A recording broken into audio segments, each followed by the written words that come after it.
ایک وظیفہ ہے، بڑا زبردست وظیفہ ہے، جو اس عمل کو کرے گا نا اللہ تعالیٰ اس کو عجیب و غریب مال عطا فرمائیں گے، اور مالی اعتبار سے کبھی بھی وہ پریشان نہیں ہوگا، مالی اعتبار سے کبھی بھی پریشان نہیں ہوگا۔ ایک بزرگ کے پاس میں بیٹھا ہوا تھا، وہ یوں کہہ رہے تھے کہ بیٹا میں نے 35 ملکوں کا سفر کیا، نہ میں نے 1 روپیہ خرچ کیا، نہ 1 روپیے کا کسی سے سوال کیا۔ میں نے کہا حضرت کیا کرتے ہو؟ بولے یہ وظیفہ کرتا ہوں۔ میں نے کہا اچھا۔ میری مدینہ منورہ میں پڑھائی چل رہی تھی، میرے شیخ نے جب میری پڑھائی ختم ہوئی تو ایک ڈائری لے کر آئے، قلم لے کر آئے، مجھے کہا بیٹا لکھ یہ وظیفہ۔ میں نے لکھ لیا، اور طے کر اس کو کبھی ناغہ نہیں کرے گا، اللہ مالی اعتبار سے کبھی بھی تجھے کسی کا محتاج نہیں کرے گا۔ میں نے لکھ لیا، حضرت نے لکھایا، میں نے لکھ لیا۔ پھر ایک بات کہی تھی کہ بیٹا یہ وظیفہ بڑا زبردست ہے، لیکن بے طلبوں کو مت بتانا، جس کے اندر طلب ہو اور جو اس کی قدردانی کرتے ہو اسی کو بتانا۔ پھر میں جب ہمارے یہاں آیا، کچھ لوگ میرے پاس آتے، مولانا ہم بڑے پریشان ہیں مالی اعتبار سے، حالات میں کوئی وظیفہ، تو الحمدللہ میں یہ وظیفہ بتا دیتا، اللہ تعالیٰ ان کو بہت نواز دیتے، عجیب و غریب نواز دیتے، اور عجیب و غریب اس پر تجربہ ہے۔ اور کئی اللہ والوں کو میں نے دیکھا وہ یہی وظیفہ پڑھتے ہیں۔ پھر ایک بار تو میں بڑا تعجب میں رہ گیا کہ یہ وظیفہ کسی اللہ والے کا، کسی شیخ کا بتایا ہوا نہیں ہے۔ ایک صحابی نے ہمارے نبی سے کہا تھا کہ پیارے نبی جی دنیا نے مجھے چھوڑ دیا ہے، یعنی میرے پاس کچھ ہے نہیں۔ اس وقت ہمارے نبی نے یہ وظیفہ دیا تھا اور یوں کہا تھا کہ آپ فرشتوں والی تسبیح کیوں نہیں پڑھتے؟ اور یہ بتایا تھا تسبیح سبحان اللہ و بحمدہ، سبحان اللہ العظیم و بحمدہ استغفر اللہ، اللہ اکبر کبیرہ، سبحان اللہ و بحمدہ، سبحان اللہ العظیم و بحمدہ استغفر اللہ۔ پیارے نبی سے وظیفہ سنا، راوی فرماتے ہیں کہ پھر ایک مدت تک وہ نظر نہ آئے، جب دوبارہ نظر آئے تو انہوں نے بتایا جس کا خلاصہ یہ ہے اللہ نے مجھے اتنا نواز دیا ہے کہ میں بتا نہیں سکتا۔ یہ عجیب و غریب وظیفہ ہے۔ ایک شخص مجھے کچھ وقت پہلے نوساری میں ایک جگہ ملے، سید تھے، مجھے کہنے لگے مولانا کچھ وقت پہلے آپ ہمارے گھر آئے تھے، آپ نے ایک وظیفہ بتایا تھا، میں نے آپ کو اپنی پریشانی بتائی تھی، آپ نے ایک وظیفہ بتایا تھا، الحمدللہ 2 دن سے میں نے شروع کر دیا ہے۔ میں نے کہا یار میں نے بتایا تھا 3-4 مہینے ہو گئے، آپ نے 2 دن سے شروع کیا۔ مولانا آپ کو نہیں معلوم، آپ بتا رہے تھے، پردے کے پیچھے سے میری بیوی یہ وظیفہ سن رہی تھی، اللہ کی شان اس نے پابندی سے کیا، ابھی اس کے 36 لاکھ روپے آ رہے ہیں، تو میں نے بھی شروع کر دیا۔ میں نے کہا یار آپ عجیب آدمی ہو۔ میں نے کہا 36 لاکھ روپے کہاں سے آ رہے ہیں؟ کہا وہ وارثے کے آ رہے ہیں۔ تو میں نے کہا ابا کو مارنے کی نیت سے تو نہیں پڑھا تھا یہ وظیفہ؟ بولے نہیں، ان کے ابو کا تو بہت پہلے یہ انتقال ہو گیا تھا، لیکن مولانا زمین کا اتنا خطرناک مسئلہ تھا کہ یہ کبھی بھی حل ہونے کا نام لیتا نہیں تھا، اور ہم لوگ بھی نا امید ہو چکے تھے کہ اب یہ مسئلہ جو ہے یہ کبھی بھی حل ہو سکتا نہیں ہے، لیکن میری بیوی نے یقین سے پڑھنا شروع کیا، اللہ کی شان مسئلہ حل ہوا، اس کے 36 لاکھ روپے آ رہے، اور اللہ کا شکر ہے 2 دن سے میں نے بھی شروع کر دیا ہے۔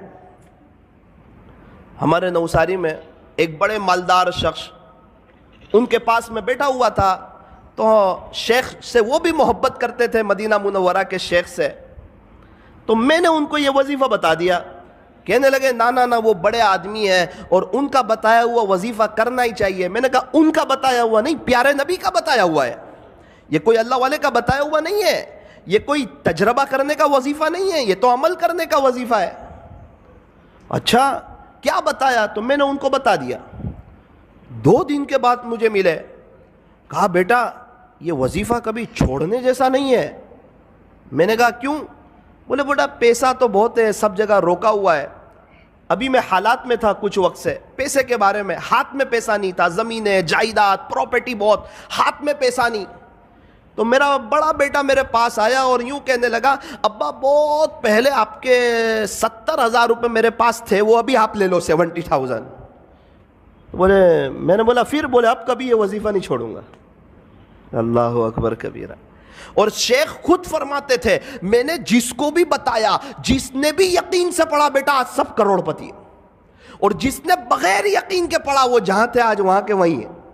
تو میرے عزیزوں ایک بات یاد رکھو، یہ وظیفہ جو ہے یہ بڑا زبردست ہے۔ میں نے ایک سوال پوچھا شیخ سے جس پر وہ مجھ سے بڑے ناراض ہوئے، بہت زیادہ ناراض ہوئے، اور مجھے کہا بیٹا تیرے سے مجھے یہ امید کبھی نہیں تھی کہ تو مجھے یہ سوال پوچھے گا۔ میں نے کہا شیخ یہ جو وظیفہ پڑھیں گے 100 مرتبہ تو صرف رزق میں برکت ہی ہوگی یا ثواب بھی ملے گا؟ تو بہت ناراض ہو گئے۔ ایک مثال سے سمجھایا مجھے کہ 400 روپے کلو کی چائے ہو اور اس پر 50 روپے کی ڈول کی آفر ہو تو تجھے صرف ڈول ملے گی یا چائے بھی ملے گی؟ میں نے بولا وہ تو چائے ملے گی، ڈول فری میں آ رہی۔ بیٹا اسی طرح جب تو یہ اللہ کا نام لے گا، اللہ کی پاکی بیان کرے گا، اللہ کی حمد بیان کرے گا، صبح صبح اللہ سے معافی مانگے گا، اس کا ثواب تو ملے گا۔ یہ تو صرف اسکیم ہے کہ اللہ اس میں رزق میں اضافہ فرمائے۔ اللہ اکبر کبیر۔ تو آپ کو بھی یہ وظیفہ یہ عاجز بتاتا ہے، طے کرو انشاءاللہ، پابندی سے پڑھیں گے انشاءاللہ، بہت فائدہ ہوگا انشاءاللہ۔ رزق میں صرف پیسہ نہیں آتا، رزق میں بیوی بھی شامل ہے، بچے بھی شامل ہے، رزق میں بہت سی چیزیں شامل ہے۔ اللہ تعالی ہمارے رزق میں برکتیں عطا فرمائیں گے۔ سبحان اللہ و بحمدہ، سبحان اللہ العظیم و بحمدہ، استغفر اللہ۔ پھر شیخ نے کہا بیٹا لیکن اس کا ایک وقت ہے، اسی وقت پڑھ سکتے ہیں، آپ اس کے علاوہ پڑھو گے تو وہ اثر نہیں کرے گا، وہ بات نہیں بنے گی۔ میں نے بولا اچھا اس کا وقت کون سا ہے؟ مجھے کہنے لگے بیٹا فجر کی سنت اور فرض نماز کے درمیان اس کو 100 مرتبہ پڑھنا ہے۔ فجر کی سنت اور فرض نماز کے درمیان اس کو 100 مرتبہ پڑھنا ہے۔ میں نے کہا حضرت اگر اس وقت کوئی نہ پڑھ سکے تو مجھے تعجب سے دیکھنے لگے کہ اس کا اپنا ہی مسئلہ لگ رہا ہے۔ مجھے کہنے لگے بیٹا جب تک فجر کی نماز کا وقت رہتا ہے، صبح صادق کے بعد سنت پڑھ لیں، اس کے بعد سے جب تک فجر کی نماز کا وقت رہتا ہے وہاں تک یہ پڑھو گے تو یہ اپنا اثر عجیب اور غریب انداز میں کرے گا۔ پھر مجھے اپنے مکان پہ لے گئے ایک مرتبہ، بڑے بڑے لوگوں کو دعوت تھی، مجھ چھوٹے کو بھی حضرت نے گن لیا۔ اللہ اکبر کبیرہ، بہت سی نعمتیں دیکھی، مجھے بتانے لگے، اس کی اہمیت سمجھانے لگے کہ دیکھ بیٹا یہ وظیفے کی برکت ہے کہ اللہ تعالیٰ نے مجھے ایسا شاندار مکان دیا، دیکھ بیٹا اس وظیفے کی برکت ہے، ایک کار تو ایسی میرے گھر کے باہر کھڑی ہے جو تیرے ہندوستان میں لانچ بھی نہیں ہوئی ہے، تو وظیفے کو معمولی مت سمجھنا، کبھی چھوڑنا مت، اس کی پابندی کرنا، انشاءاللہ اللہ تجھے بھی بہت نوازے گا۔ اسی وظیفے کی برکت سے کئی سالوں سے اللہ تعالیٰ نے مجھے عجیب و غریب نوازا ہے، میرے اپنے تعلقات والوں کو بتایا ہے، اور اللہ تعالیٰ نے سب کو نوازا ہے۔ تجربہ کرنے کی ضرورت نہیں ہے، یہ عمل کرنے کی ضرورت ہے، یہ کسی ولی کا بتایا ہوا نہیں ہے، یہ پیارے نبی حضرت محمد الرسول اللہ صلی اللہ علیہ وسلم کا بتایا ہوا ہے۔ میں نے حضرت کے ساتھ دبئی کا سفر کیا، حضرت تو 5 اسٹار ہوٹل میں ان کے ساتھ ٹھہرنا ہوا، کیا شکریہ ادا کر رہے ہیں، الحمدللہ الحمدللہ الحمدللہ، کھانا کھا رہے ہیں شکریہ ادا کر رہے ہیں، شیپ میں بیٹھے ہوئے شکریہ ادا کر رہے ہیں، اللہ کی نعمتوں پر شکر شکر شکر۔ میں نے حضرت کے گھر دیکھا، الحمدللہ الحمدللہ، کھجورے کھا رہے ہیں الحمدللہ، قہوہ پی رہے ہیں الحمدللہ، اور ان کو چکن وغیرہ تو جلدی سمجھ نہیں آتی، ان کو تو مٹن وغیرہ چاہیے۔ تو خلاصہ یہ ہے جو بھی کھا رہے ہیں اس پر اللہ کا شکریہ ادا کر رہے ہیں۔ مجھے وہ بزرگ والی بات یاد آئی کہ واقعتاً اللہ نے ان کو نوازا ہے اور یہ شکر کر کے اللہ تک پہنچ رہے ہیں۔